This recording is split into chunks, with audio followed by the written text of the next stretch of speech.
கொழுப்பு கல்லீரல் fatty liver. ஆரம்ப அறிகுறிகள், காரணங்கள், பரிசோதனை மற்றும் சரி செய்வது.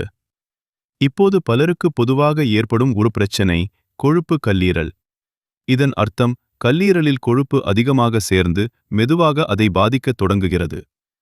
ஆரம்ப அறிகுறிகள்: அடிக்கடி சோர்வு, ஜீரண கோளாறு, வயிற்று புடைசல், வலதுபக்க வயிற்றில் லேசான வலி, வயிற்று பருமன் அதிகரிப்பு. சில நேரங்களில் எந்த அறிகுறியும் தெரியாமல் இருக்கலாம்.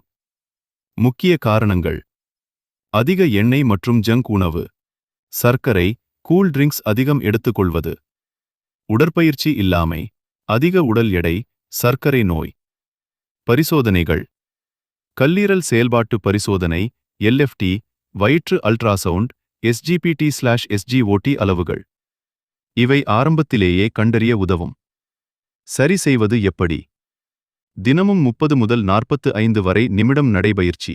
சர்க்கரை உணவுகளை குறைக்கவும், பொரித்த மற்றும் பதப்படுத்திய உணவுகளை தவிர்க்கவும்.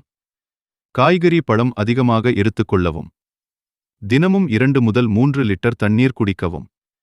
இரவு 11 மணிக்குள் தூங்கவும். உடல் எடையை கட்டுப்படுத்தவும், காலை வெந்நீரில் எலுமிச்சை சேர்த்து குடிக்கலாம். 9 மணிக்கு மேல் சாப்பாட்டை தவிர்க்கவும். உணவில் பூண்டு, மஞ்சள் சேர்க்கவும். கொழுப்பு கல்லீரல் மெதுவாக வரும், ஆனால் ஆரம்பத்திலேயே கவனித்தால் முழுமையாக சரி செய்யலாம்.